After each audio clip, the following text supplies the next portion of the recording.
नाज़रीन आदाब, कश्मीर न्यूज के साथ मैं उल्फत आरा आपका इस्तकबाल करते हैं। सबसे पहले जिला पुलवामा के हांजन इलाके में गुज़िश्ता शाम मिलिटेंटों ने पुलिस में बतौर एसपीओ काम कर रहे समीर अहमद को गोलियां मारकर शहीद कर दिया। मिलिटेंट समीर के घर में घुस गए और उन पर गोलियां चलाईं। वो मौके पर ही दम तोड़ बैठा। समीर की हलाकत से पूरे इलाके में काफी खौफ हरास का माहौल पैदा हो गया है। वो अपने कुंबे का वाहिद सहारा था। वो कुछ बरसों से पुलिस में बतौर एसपीओ काम कर रहा था।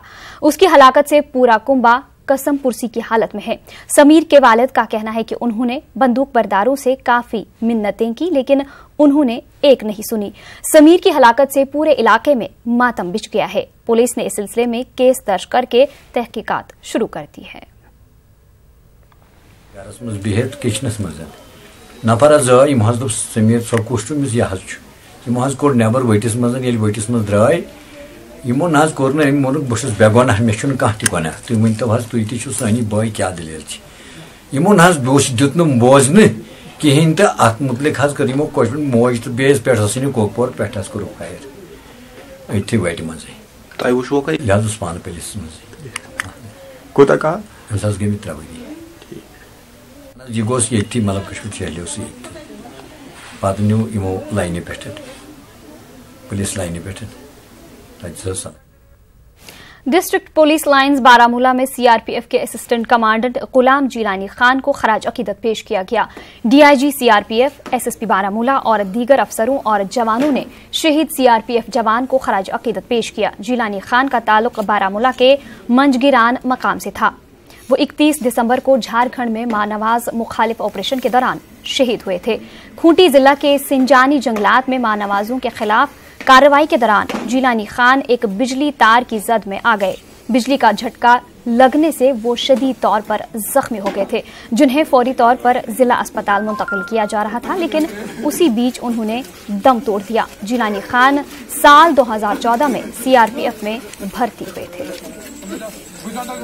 अभी नक्सल एरिया के अंदर झारखंड में इनको इन्फॉर्मेशन मिली थी, उस हिसाब से इन्होंने जो है वो एम्बुश लगाया था और फिर टारगेट की तरफ मूव करते समय वो नक्सल्स का एक ट्रैप था, जिसके कारण जो है ये बिजली के तार से जो है इलेक्ट्रोक्यूशन हो गया था। और अपने जवानों को ये हमेशा जो है आगे से लीड करते थे और सीआरपीएफ को जो है इनके जाने का जो है बहुत क्षति हुई है, जिसकी भरपाई नहीं हो पाएगी। किसी भी ऑपरेशन में मिलिटेंटों की हलाकत का मौका जश्न मनाने या फख्र जताने का नहीं होता है। डीजीपी दिलबाग सिंह ने ये बात श्रीनगर में मीडिया नुमाइंदों से तबादुल ख्याल के दौरान कही। डीजीपी ने कहा कि इंसानी जान का जाया होना, चाहे वो सिक्योरिटी एहलकार हो, मिलिटेंट हो या फिर आम शहरी, अपने आप में एक बड़ा नुकसान है। सिंह ने मजीद कहा कि साल 2018 में वादी में पुरतशद्दुद वाकयात को अंजाम देने के लिए पाकिस्तान की कोशिशों में इजाफा देखा गया है। उन्होंने कहा कि गुज़िश्ता साल मिलिटेंटों के खिलाफ कार्रवाइयों में आम शहरियों की हलाकत को कम से कम करने के लिए फोर्सेस ने हर मुमकिन कोशिशें की हैं। डीजीपी ने यकीन दिलाया कि रवां साल शहरियों की हलाकतों को कम करने के लिए नए मियारी ज़ाबिता-कार पर अमल किया जाएगा। सिंह ने कहा कि मिलिटेंट सफ़ों में शामिल होने की कगार पर पहुंचे कई नौजवानों को बहिफाजत अपने घर वापस लाया गया है।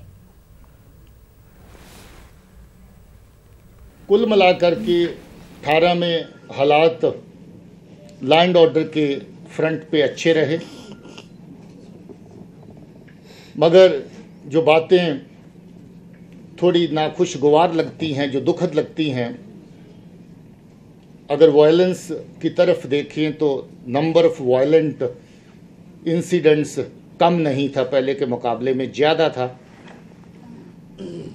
और जो ज़्यादा इसलिए था कि जो हमारी सरहद पार से मुल्क की कोशिश है कि जहाँ का नौजवान, जहाँ का अवाम अमन से ना बैठ सके, वो कोशिश भरपूर जारी रही।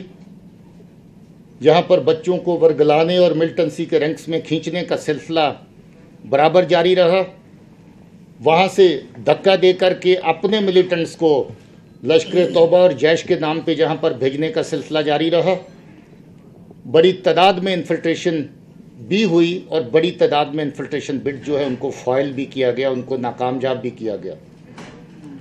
मगर बावजूद बहुत सारी कोशिशों के कुछ बच्चे मिलिटेंसी की जद में आए, कुछ बच्चों की जो लोकल बच्चे हैं उनकी जानें भी जाया हुई। इस सब को देख करके हम दुख महसूस करते हैं, अफसोस महसूस करते हैं। हमारे लिए ये कोई खुशी की बात नहीं है। तशद्दुद के माहौल में हम हैं और तशद्दुद को पैदा करता है। इस हालात के चलते हम लोगों को जो काउंटर इंसर्जेंसी फ्रंट पे काम करना पड़ता है, उसमें मिलिटेंट की जान जाए, फौजी की जान जाए, एसएफ की जान जाए, पुलिस वाले की जान जाए, सिविलियन की जान जाए, किसी भी जान का जाना जो है वो तारीफ़ के काबिल नहीं हो सकता। उसको कामयाबी के हिसाब से अगर आंकने लगे तो वो अच्छा नहीं लगता। 39 हमारे पुलिस के साथी हमें छोड़ के चले गए, शहीद हुए। कुछ लोगों को मिलिटेंट्स ने घरों से निकाल करके मारा, घरों के अंदर घुस के मारा, किडनैप करके मारा। और बड़े कम लोग हैं जो इनकाउंटर्स और ऑपरेशन के दौरान हमारे पुलिस के साथी मारे गए। 46 जो कैजुअल्टी डेथ्स जो हैं वो सिक्योरिटी फोर्सेस की हुई। 91 की ये तादाद बनती है और काफ़ी बड़ी तादाद में सिविलियन कैजुअल्टी हुई। और सिविलियन कैजुअल्टी के अंदर 44 लोग ऐसे हैं जिनको मिलिटेंट्स ने घरों में जा कर के अपना निशाना बनाया और इतने खौफनाक तरीके से कुछ नौजवान बच्चों को कत्ल किया, जिसकी मिसाल यहाँ पर इस रियासत में क्या हिंदुस्तान के बाकी कोनों में भी नहीं मिलती है। किसी का गला रेंद के मारना, किसी को गोलियों से छलनी कर देना और उसकी वीडियो बना करके सोशल मीडिया में डालना निंदनीय है और हम पुरजोर अल्फाज में इसकी निंदा करते हैं। जामा मस्जिद के मिंबर की बेहुरमती वाक़ये पर रद्द अमल जाहिर करते हुए डीजीपी ने कहा कि यह परेशान कुन वाक़या है। उन्होंने कहा कि सरहद पर बाज़ क़ुव्वतें नौजवानों को शिद्दत पसंदी की तरफ राग़िब कर रही हैं। डीजीपी ने कहा कि वादी में ISIS के हामियों की तादाद बहुत कम है। Society as such has been a very open society, a very secular kind of culture, where we extend due respect to our places of worship and other things. Such efforts have been made at certain quarters and their expression has been seen in the kind of activities that we saw the other day. In the past also, carrying those flags and displaying it publicly to show that there's a very large presence of such elements. We would again say presence is not that big, but the fact that people are being radicalized on those lines, that cannot be denied. इस बीच जम्मू कश्मीर मजलिस आमिला ने Mir wise Kashmir मौलवी मोहम्मद उमर फारूक की क़यादत में एक जुलूस निकाला। मजलिस आमिला के सदर दफ्तर से श्रीनगर की जामा मस्जिद तक ये जुलूस निकाला गया।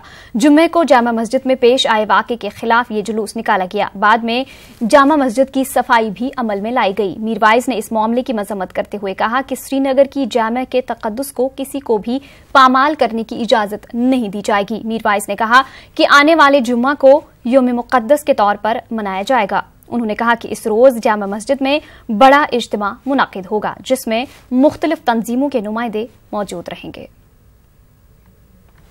यहाँ पर यह बात वाज़ेह कर देना चाहता हूँ कि जामिया मस्जिद का मिंबर और मेहराब हक और इंसाफ का तर्जुमान है, हक और सदाकत का तर्जुमान है।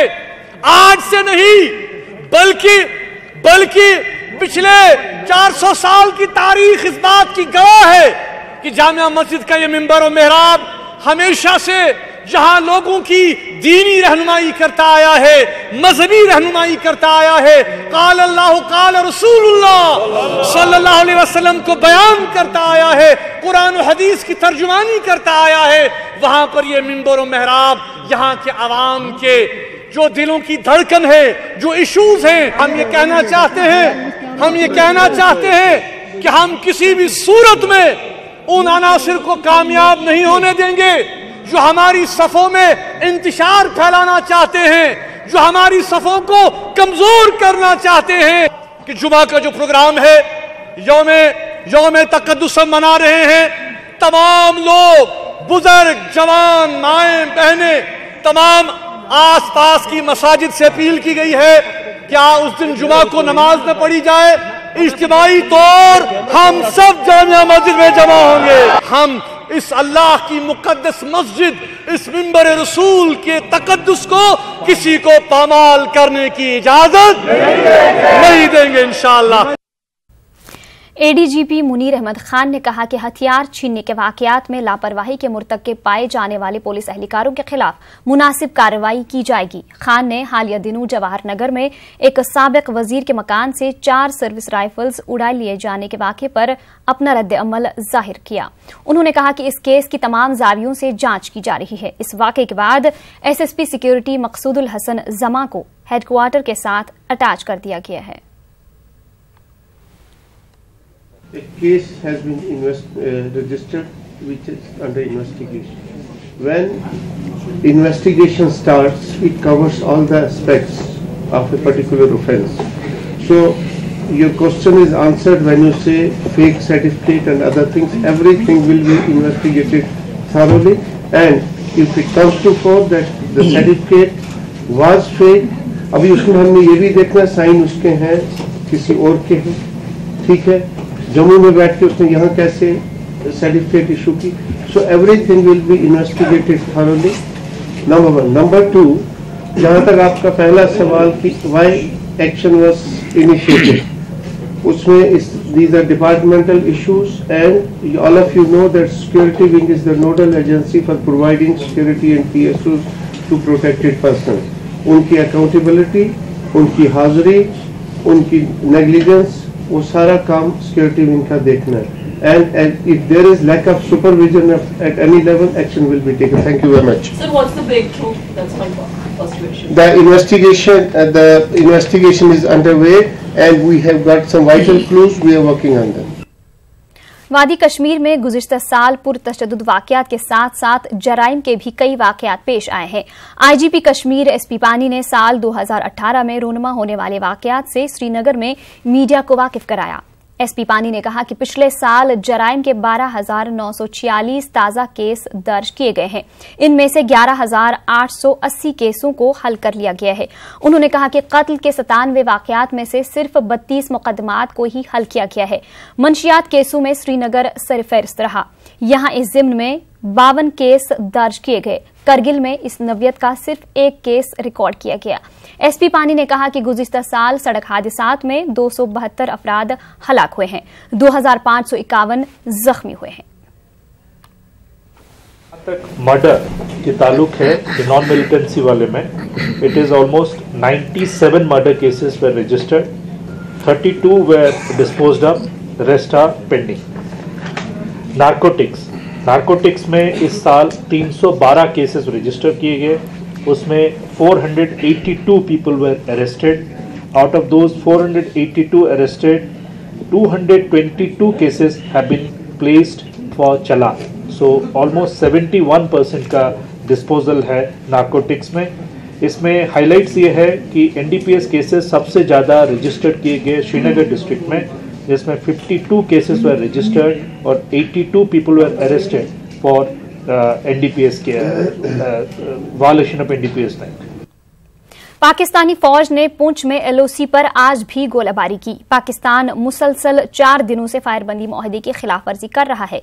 पाकिस्तानी फौज ने दिगवार, गुलपुर, कारामर इलाकों में फौजी चौकियों के साथ साथ रिहायशी इलाकों को निशाना बनाया। इस इश्तियाल अंगेजी का हिंदुस्तानी फौज ने भी मुंह तोड़ जवाब दिया। इस दौरान किसी जानी नुकसान की कोई इतला नहीं है।